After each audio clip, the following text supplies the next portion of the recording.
Hi friends, welcome back to my YouTube channel. ഇന്ന് ഞാനിവിടെ കാണിക്കാൻ പോകുന്ന ഓൾറെഡി കാണിച്ചിട്ടുള്ള റെസിപ്പിയുടെ ഒരു സെപ്പറേറ്റ് വേർഷനാണ്.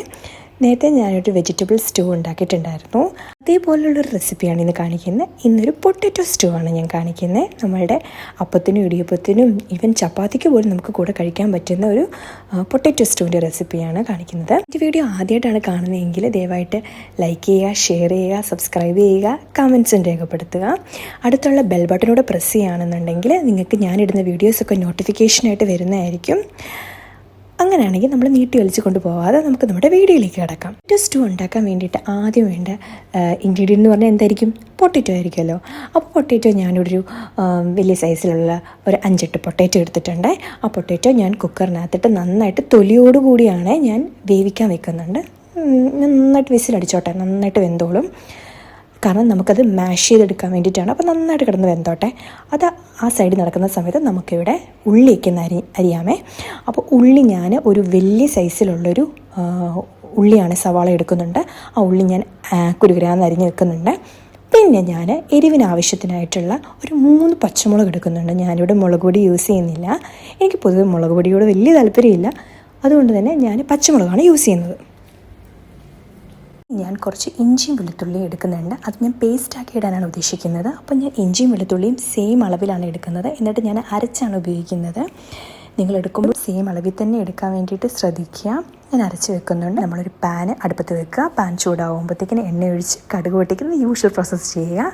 അതിനുശേഷം ആദ്യം ഇഞ്ചി വെളുത്തുള്ളി പേസ്റ്റ് ഇടുക. ഇഞ്ചി വെളുത്തുള്ളി പേസ്റ്റിൻ്റെ പച്ചമുളക് ഒന്ന് മാറിക്കഴിയുമ്പോഴത്തേക്കിന് അരിഞ്ഞ് വെച്ചേക്കുന്ന സവോള, പച്ചമുളകും കൂടി ഇട്ട് കൊടുക്കുക. കരിവേപ്പും കൂടി ഇടാൻ മറക്കല്ലേ.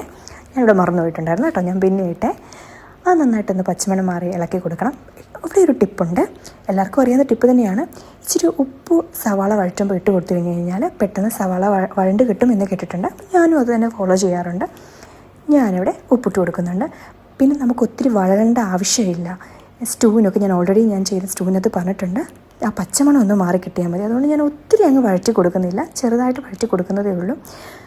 അപ്പം നമുക്ക് അത് വഴറ്റി കൊടുക്കുന്ന സമയത്ത് നമുക്ക് തക്കാളി ഒരെണ്ണം അരിഞ്ഞ് വെക്കാമേ.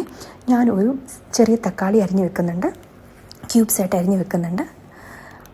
ഉള്ളിയൊക്കെ ഒന്ന് വഴറ്റുമെന്ന് കാണുമ്പോഴത്തേക്ക് നമ്മൾ തീ കുറച്ച് വെച്ചിട്ട് നമ്മൾ മസാലകൾ ഇട്ട് കൊടുക്കുകയാണ്. ഞാനിവിടെ ഉപയോഗിക്കുന്നത് മല്ലിപ്പൊടി, മഞ്ഞൾപ്പൊടി, കുരുമുളക് പൊടി, ഗരം മസാല, ഇത്രയും മാത്രമാണ്. മല്ലിപ്പൊടി ഞാൻ ഒരു ടേബിൾ സ്പൂൺ അളവിൽ ഉപയോഗിക്കുന്നുണ്ട്. ഗരം മസാല ഒരു അര ടീസ്പൂണാണ്. മഞ്ഞൾപ്പൊടി ഒരു 1/4 ടീസ്പൂണ്. അത് നമ്മളുടെ കളറിനനുസരിച്ച് നമുക്ക് ഇട്ട് കൊടുക്കാം. പിന്നെ കുരുമുളക് പൊടി ഒരു 1/2 ടീസ്പൂൺ ഇട്ട് കൊടുക്കുന്നുണ്ട്. ഇട്ട് ഒന്ന് ഇളക്കി കൊടുക്കുക. പച്ചമണം മാറുന്നു എന്ന് കാണുമ്പോഴത്തേക്കിനാണ് നമ്മൾ തക്കാളി ഇട്ട് കൊടുക്കുന്നത് കേട്ടോ. തക്കാളി നമ്മൾ അതിലേക്ക് ഇട്ട് കൊടുക്കുന്നു. തക്കാളി ഇട്ട് കൊടുത്തിട്ട് നന്നായിട്ടൊന്ന് വഴറ്റണം. അപ്പോൾ അതും പെട്ടെന്ന് വഴണ്ട് കിട്ടാൻ വേണ്ടി ഞാൻ ഓൾറെഡി പറഞ്ഞിട്ടുള്ളതുപോലെ തന്നെ ഇതിനകത്ത് കുറച്ച് വെള്ളം ഒഴിച്ച് കൊടുക്കുന്നുണ്ട്. വെള്ളം ഒഴിച്ച് കൊടുത്തിട്ട് ഞാൻ അടച്ച് വെച്ച് വേവിക്കുന്നുണ്ട്. ആ സമയം കൊണ്ട് നമുക്ക് നമ്മുടെ അരപ്പ് തയ്യാറാക്കാം. അരപ്പ് തയ്യാറാക്കാൻ വേണ്ടിയിട്ട് എന്ത് വേണം? നമുക്ക് തേങ്ങ എടുക്കുന്നുണ്ട്. ഞാൻ ഒരു വലിയ പിടി തേങ്ങ എടുക്കുന്നുണ്ട്. അതിനകത്തേക്ക് ഞാൻ കുറച്ച് പെരിഞ്ജീരകം, ഒരു ചെറിയ പിടി പെരിഞ്ജീരകം എടുക്കുന്നുണ്ട്. ഇത് രണ്ടും കൂടെ നല്ല ഫൈൻ പേസ്റ്റായിട്ട് വെള്ളം ഒഴിച്ച് അരച്ചെടുത്ത് മാറ്റി വെക്കുന്നുണ്ട്. നമ്മുടെ തക്കാളി റെഡി ആയിട്ടുണ്ട് ഇവിടെ. അപ്പോൾ തക്കാളിയൊക്കെ ഇതിൻ്റെ കൂടെ നന്നായിട്ട് വെന്ത് വഴണ്ട് വന്നിട്ടുണ്ട്. ഇനി നമുക്ക് നമ്മുടെ കുക്കറിനകത്തിരിക്കുന്ന അവതാരത്തിന് ഇങ്ങ് എടുക്കാം. കുക്കറിനകത്ത് കിടക്കുന്ന നമ്മുടെ പൊട്ടറ്റോ ഇരിപ്പുണ്ട്. ആ പൊട്ടറ്റോനെ ഇനി എടുക്കുമ്പോൾ നമുക്ക് പെട്ടെന്ന് തൊലി ഇരിഞ്ഞു വരും. നമുക്കങ്ങ് പെട്ടെന്ന് മാഷ് ചെയ്തെടുക്കാൻ പറ്റും. തൊലിയെല്ലാം കളഞ്ഞ് നന്നായിട്ട് കൈ കൊണ്ട് മാഷ് ചെയ്ത്, അല്ലെങ്കിൽ മാഷർ ഉപയോഗിക്കാൻ നിങ്ങൾക്ക് മാഷ് ചെയ്ത് എടുത്ത് മാറ്റി വെക്കുക. എന്നിട്ട് നമ്മുടെ ഈ തക്കാളി മിക്സിലേക്ക് അങ്ങ് ഇടുക. നന്നായിട്ടൊന്ന് ഇളക്കി കൊടുക്കുക. ആവശ്യത്തിന് വെള്ളം ഒഴിക്കുക. അപ്പോഴത്തേക്കിന് നമ്മൾ ഏകദേശം സെറ്റായി വന്നിട്ടുണ്ടല്ലേ. നന്നായിട്ട് സെറ്റായി വന്നതിന് ശേഷം നമുക്കിനി അരപ്പൊടി ഇട്ട് കൊടുക്കുക. അരപ്പൊടി ഇട്ട് കൊടുത്ത് ആവശ്യത്തിന് വെള്ളം ഒഴിച്ച് കഴിഞ്ഞാൽ സാധനം തിളയ്ക്കും. പിന്നെ നമുക്ക് മല്ലിയിലയും കൂടി ഇട്ട് കൊടുത്തു കഴിഞ്ഞാൽ നമ്മുടെ സ്റ്റൂ റെഡിയായി. ഇതാണ് നമ്മുടെ പൊട്ടറ്റോ സ്റ്റൂ. എന്ത് ടേസ്റ്റാണെന്നറിയോ?